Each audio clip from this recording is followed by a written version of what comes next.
Muy buenas con todos. Mi nombre es Víctor Ignacio Carrasco Iriarte. Soy médico asistente de especialidad de cirugía de tórax y cardiovascular del Instituto del Niño de Salud del Niño de San Borja. En esta oportunidad me tocaba exponerles el tema de anatomía paratorácica y pulmonar y la técnica de colocación del drenaje torácico. Y para ello vamos a empezar haciendo unos repasos anatómicos. Como tenemos aquí en esta imagen, podemos visualizar la pared torácica, los arcos costales, que están protegidos, ¿no?, por los músculos intercostales, como vemos aquí. Dentro de la cavidad torácica tenemos el bronquio pulmonar envuelto en su pleura visceral, ¿no?, pegada a la pared interna de la pared torácica hasta la pleura parietal, ¿no? En esta imagen un poco más haciendo zoom, ¿no?, a esta zona en específico podemos ver la diferencia, ¿no?, entre la pleura visceral, ¿no?, que está más adherida al parénquima, la pleura parietal está más adherida a la pared interna de la cavidad torácica, ¿no?, de la pared torácica. Y el parénquima pulmonar, ¿no?, que tenemos acá, ¿no? El diafragma, que está debajo, ¿no?, inferior a los pulmones, ¿no?, como medio de sostén y un músculo respiratorio importante, ¿no?, como todos sabemos. Pero lo importante aquí en esta imagen es tener ya una visualización, un esquema mental para saber dónde abordar al momento de hacer la colocación del drenaje torácico, ¿no? Saber el lugar donde vamos a poner el drenaje torácico, el número de costillas donde se va a poner, ¿no? Y saber las estructuras que vamos a disecar, vamos a atravesar, ¿no?, con la disección Roma, que más adelante voy a explicarles, ¿no? Es un esquema resumido para que tengan una idea general.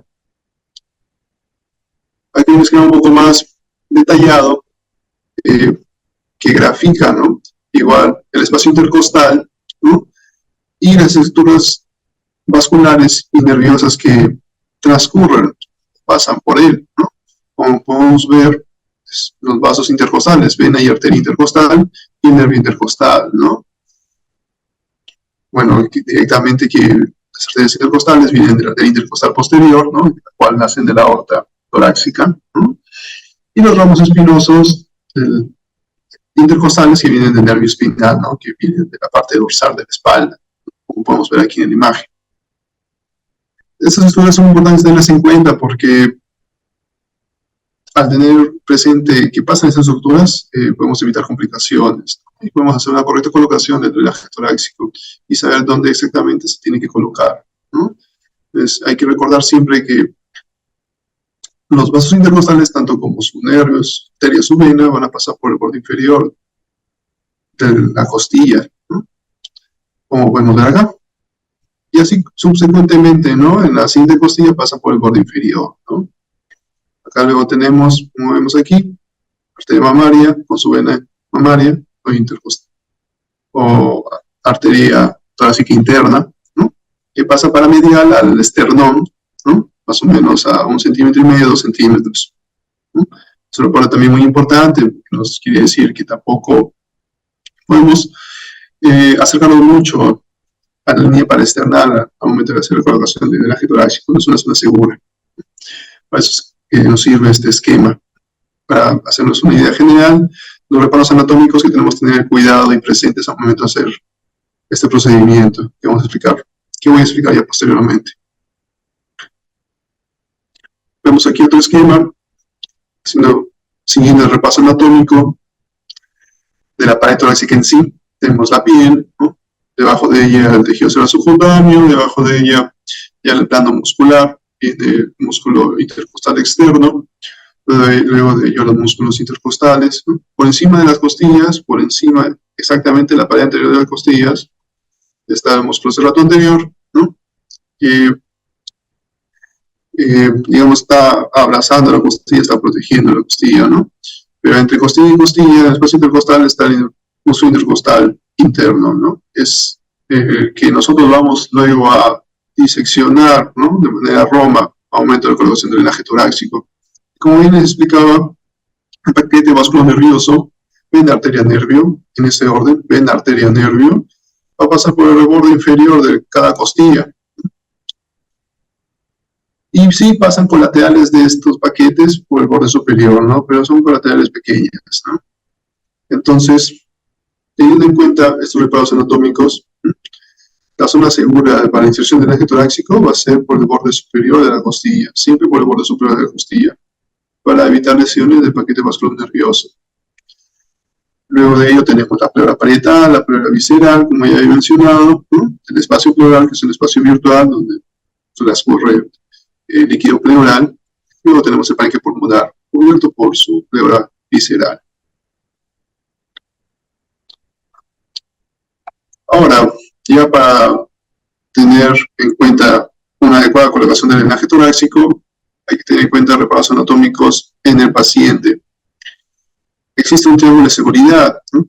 Dentro de este triángulo de seguridad, dentro de este espacio de seguridad, es donde se va a realizar o se tiene que realizar la colocación del drenaje torácico, ¿no? Está compuesto la parte superior, como vemos aquí en la imagen superior derecha, y también la imagen superior inferior izquierda, la base de la axila, un esquema, un dibujo, y acá ya una foto real, la base de la axila, como la punta del triángulo, representando la punta del triángulo. Medialmente tenemos el borde lateral del pectoral mayor, ¿no? Que se convierte en uno de los lados del triángulo de seguridad, del lado izquierdo, del lado derecho, si vemos de esta imagen. Y del otro lado, del triángulo está conformado por el borde lateral del músculo dorsal ancho, ¿no? Que va por la espalda.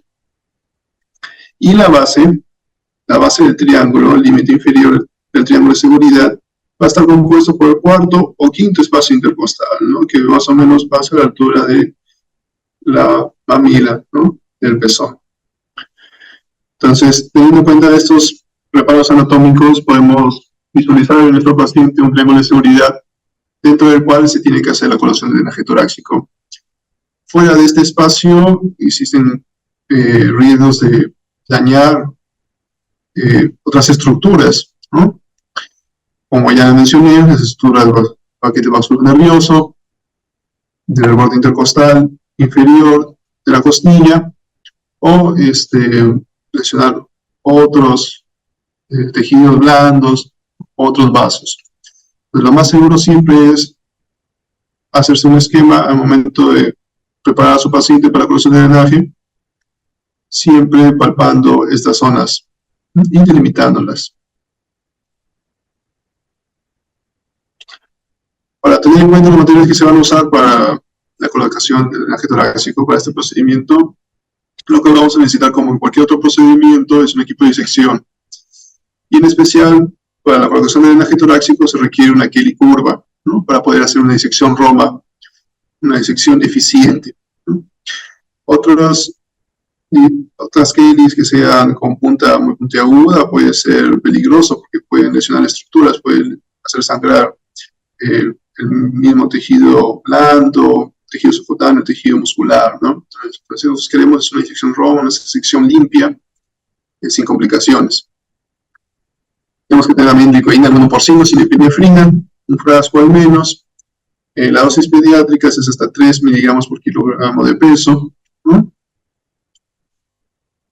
Una seda negra, número 2.0, con aguja cortante. Esta seda es para luego asegurar el dren, ¿no? A la piel, y luego poner otro hilo que va a servir para cerrar la incisión hecha para la misma colocación al momento de retirarlo posteriormente, ¿no? Para eso se pide la seda negra. El episodio número 15, por obvias razones, para hacer la disección, ¿no? El corte en la piel. El dren torácico, ¿no? Que ya vamos a hablar qué número de flechaje, qué número en sí se tiene que usar, ¿no? Un frasco de drenaje que va a ir conectado al tubo de drenaje, al dren torácico, con su tubo de conexión, comúnmente llamado anodex, ¿no? Es una conexión que va entre el tubo de drenaje en sí y el frasco, ¿no? Bandiles, campos y guantes estériles, ¿no? Para el personal de salud que va a realizar el procedimiento, gasas y una jeringa de 10 a 20 mililitros para la colocación de la anestesia, la lidocaína al 1%, ¿no? La lidocaína al 1%, bueno, es lo que recomienda la Sociedad Torácica Británica, ¿no? A la dosis que mencionan ahí, 3 miligramos por kilogramo de peso en pacientes pediátricos, ¿no? Sobre todo, ¿no? Para evitar luego complicaciones, ¿no? Por la sobredosificación de la lidocaína. Y sí, siempre se debe usar sin epinefrina. Algunas literaturas mencionan que se puede usar con epinefrina para evitar el sangrado, pero no hay estudios que hayan comprobado su eficacia, así que no es recomendable, no se recomiendan las guías actuales de colocación de drenaje torácico. Siempre hay que colocar solamente lidocaína 2% sin epinefrina. Ahora, ¿qué tamaño de dren voy a usar para hacer mi procedimiento? Eso va a depender mucho, uno, del paciente, si es un paciente pediátrico, un paciente adulto, dos, del líquido que yo espero drenar, o mejor dicho, de lo que yo espero drenar, si uno es aire solamente, o es líquido, o es aire y líquido, ¿no? O sea, un drenaje pleural, o un neumotórax, o un hidroneumotórax, ¿no? Esas características hay que tener en cuenta bastante para el momento de elegir mi dren a colocar, ¿no? Existen drenes de todos los tamaños, ¿no? Desde muy pequeños, de 10, 14, 16 French, luego un poco medianos, de 20 a 24 French, pueden ver aquí en la diapositiva, y luego de 28 a 32 French, que son los más grandes, ¿no? Incluso hay hasta de 36 French, pero ya es muy grande, así que no se recomiendan. Hay múltiples estudios que comparan el número de drenaje en base a la eficiencia del débito que va a conseguir ¿no? Y no hay ningún estudio que afirme que uno que es mejor que otro.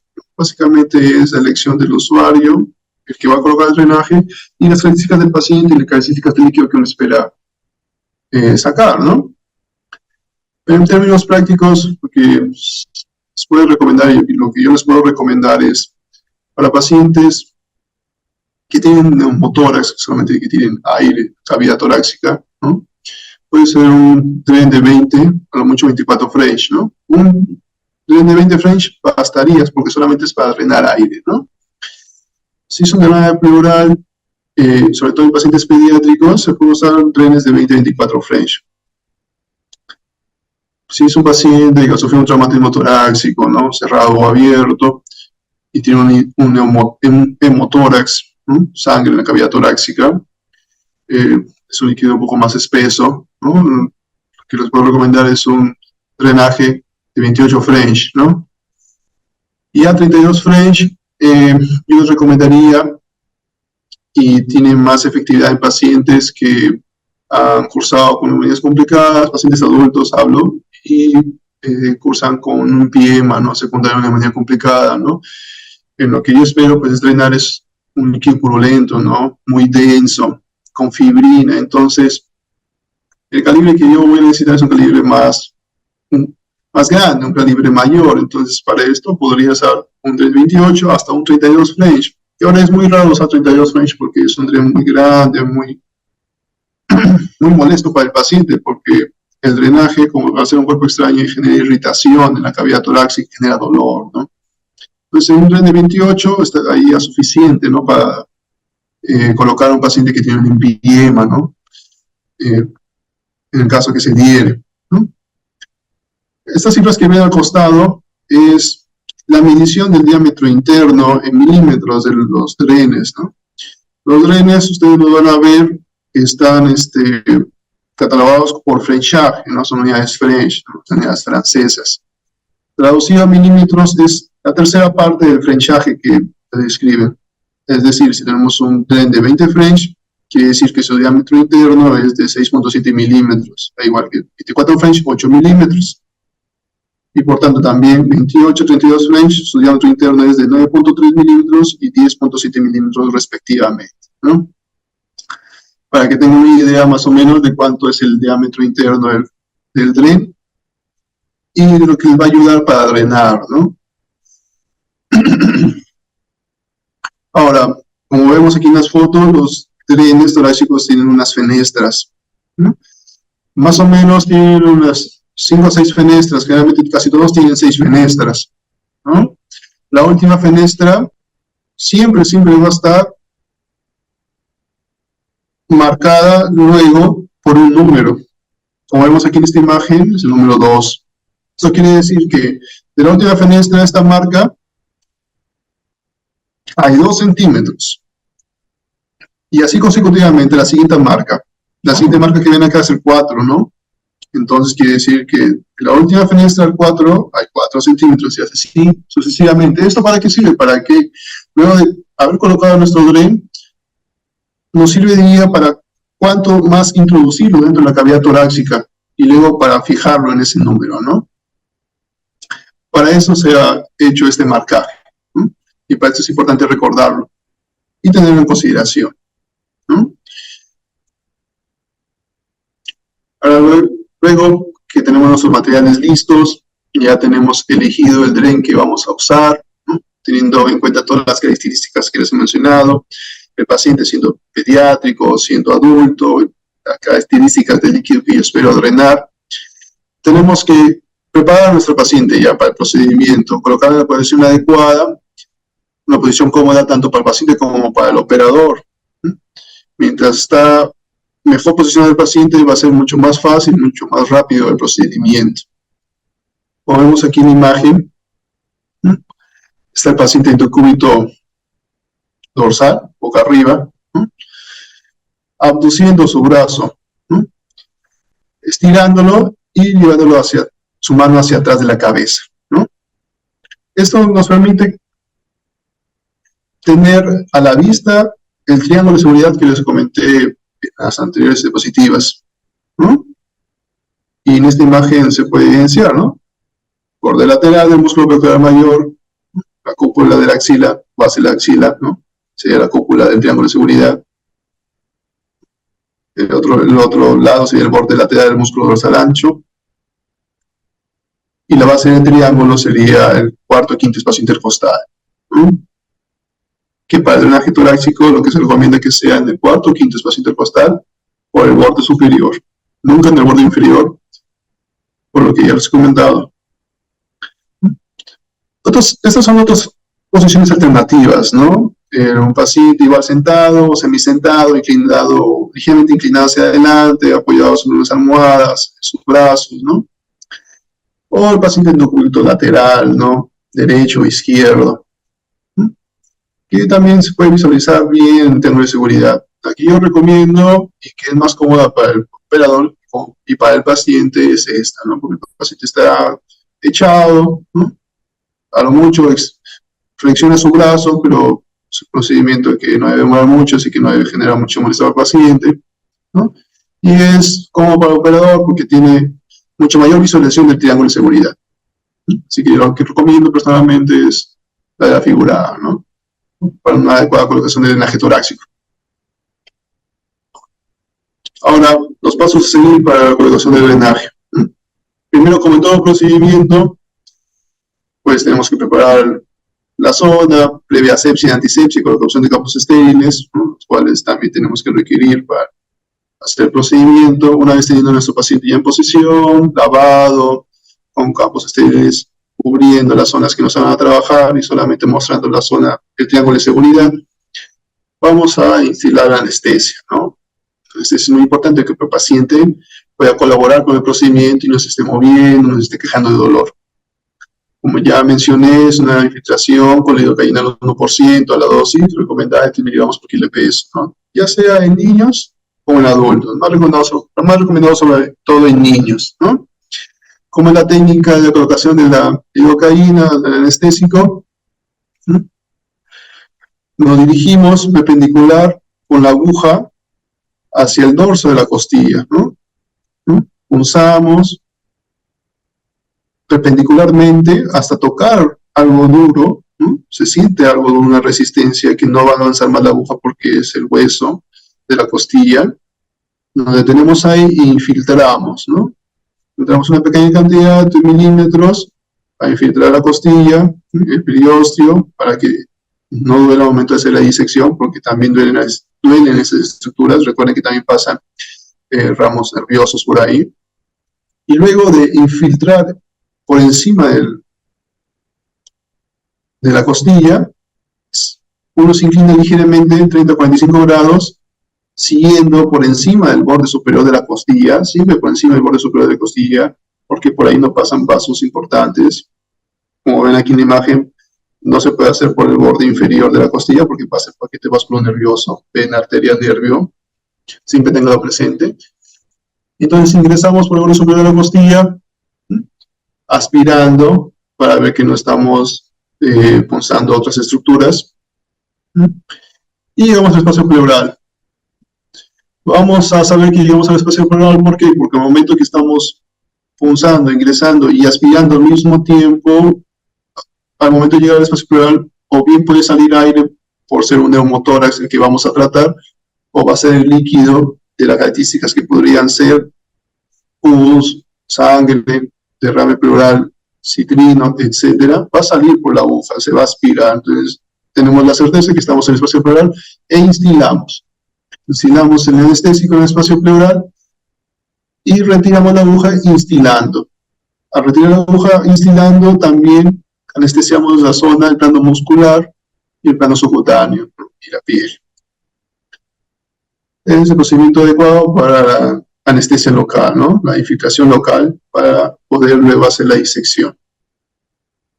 Una vez terminada la infiltración con lidocaína al 1%, procedemos a hacer la incisión de 1.5 a 2 centímetros, siguiendo por encima del reborde superior de la costilla, siempre es por el reborde superior de la costilla, ¿no?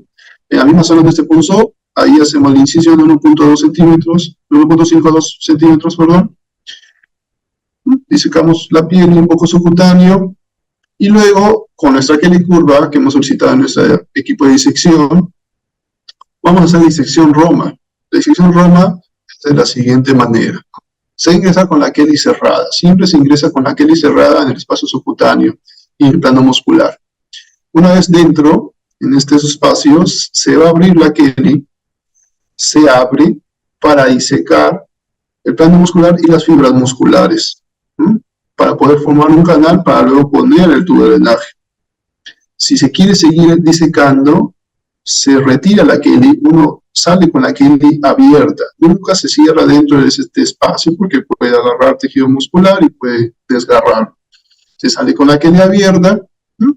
Y si quiere uno volver a disecar un poco más para poder formar un buen canal, se vuelve a ingresar nuevamente al espacio disecado ya previamente con la Kelly cerrada, ¿no? Este movimiento se puede repetir unas 2 o 3 veces, ¿no? Es una manera de generar el canal.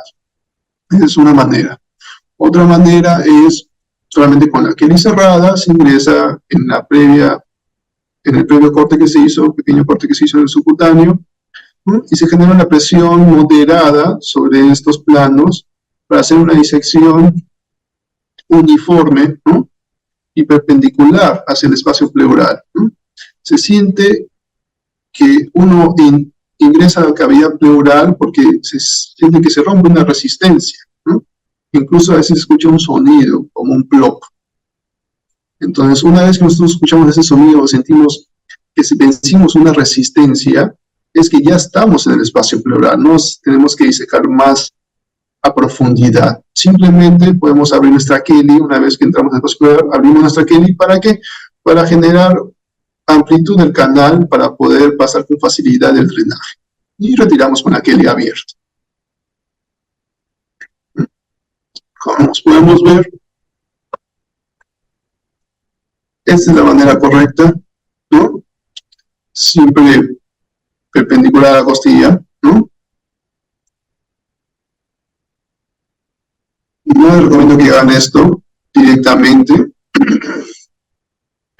porque siempre tiene que ser un poco oblicuo, ¿no? Un poco oblicuo, no tan oblicuo, ¿no? ¿Por qué? Porque pueden dañar otras estructuras, pueden dañar el parénquima pulmonar, ¿no? Siempre siguiendo esta pequeña curvatura que tiene la costilla, ¿no? Es una pequeña curvatura sutil que tienen que seguir, ¿no? Siempre dirigido un poquito hacia arriba, ¿no? No tan perpendicular porque pueden meterse de frente y dañar el parénquima, ¿no? Por algo la Kelly también es una Kelly curva, por algo hemos pedido una Kelly curva para hacer esta maniobra, ¿no?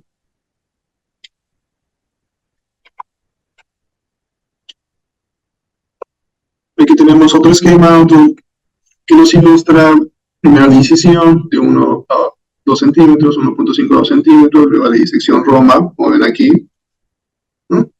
Aperturo la Kelly, retira la Kelly abierta, vuelve a ingresar con la Kelly cerrada, apertura nuevamente para formar el canal, ¿no? Y aquí ya está ingresando con la Kelly al espacio pleural, ¿no?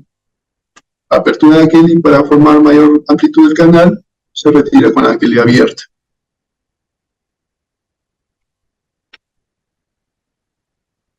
Luego que tenemos ya abierto el espacio pleural, y como les digo, se van a dar cuenta porque o va a salir aire, va a sentir que sopla ese agujero, o va a salir líquido.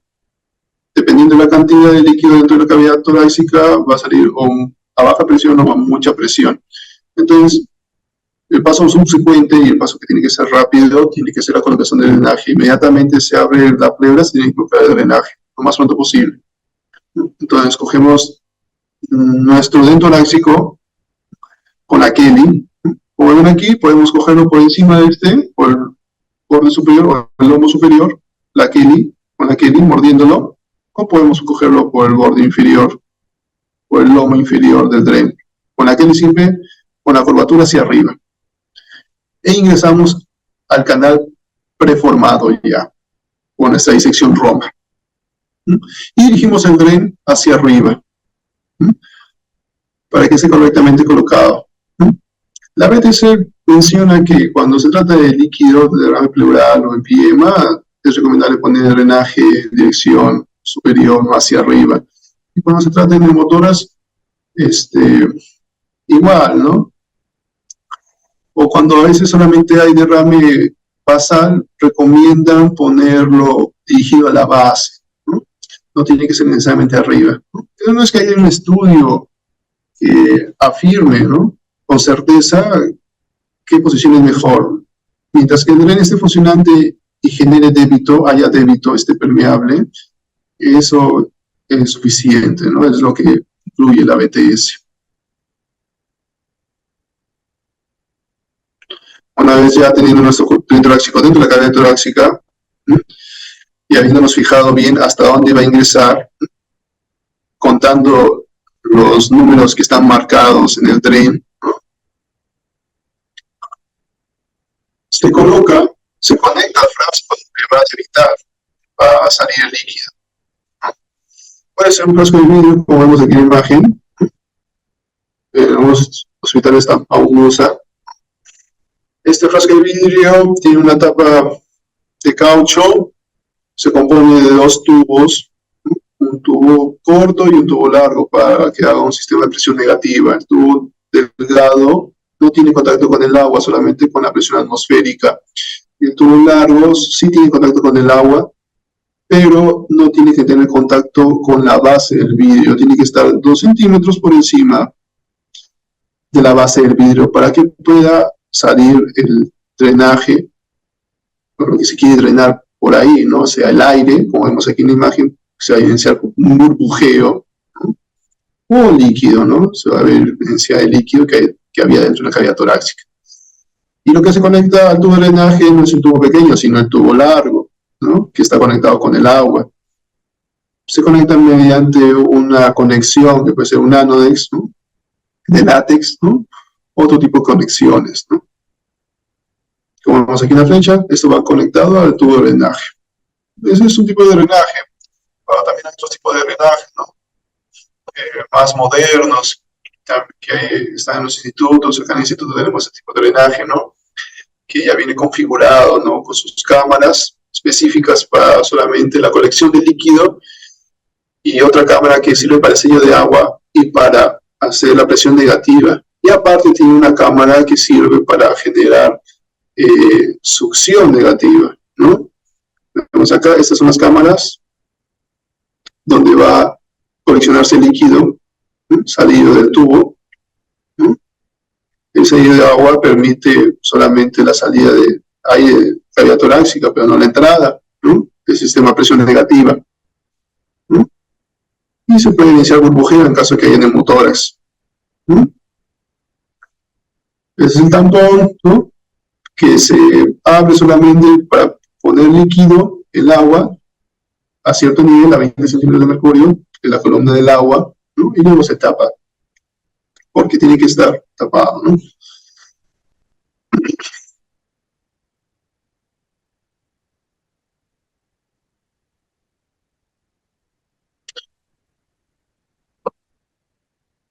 Ya casi al final, teniendo nuestro tubo de drenaje correctamente colocado en la cavidad torácica, ¿no?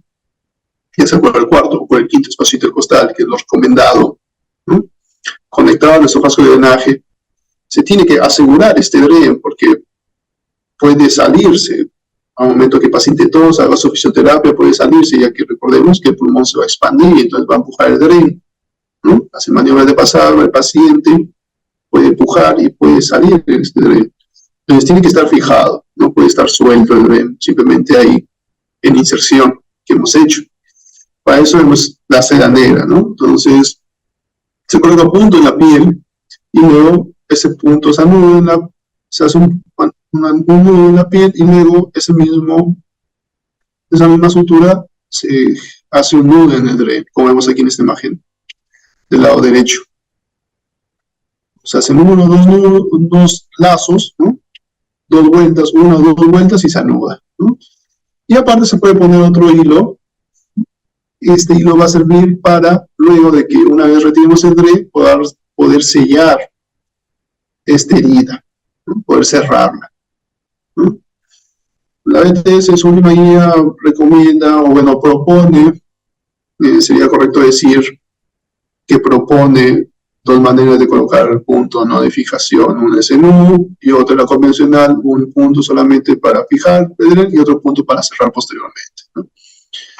Por experiencia, y bueno, yo les recomiendo esta de acá, la derecha, ¿no? Me parece mucho más segura, ¿no?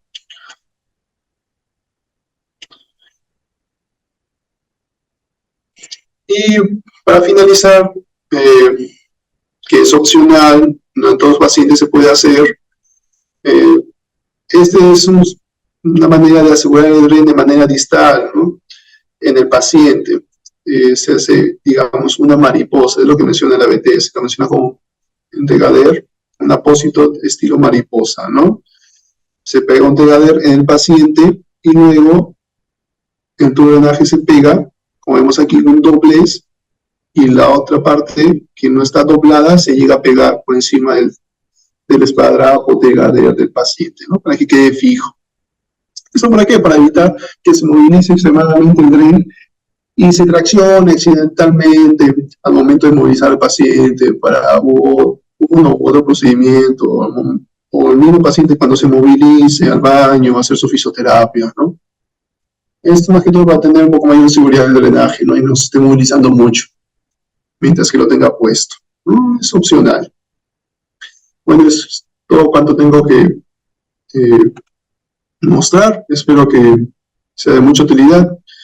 Repasen bastante los pasos, la colocación del tubo de drenaje, para poder ponerlos en práctica el día 14. Y que tengan un buen día. Hasta luego.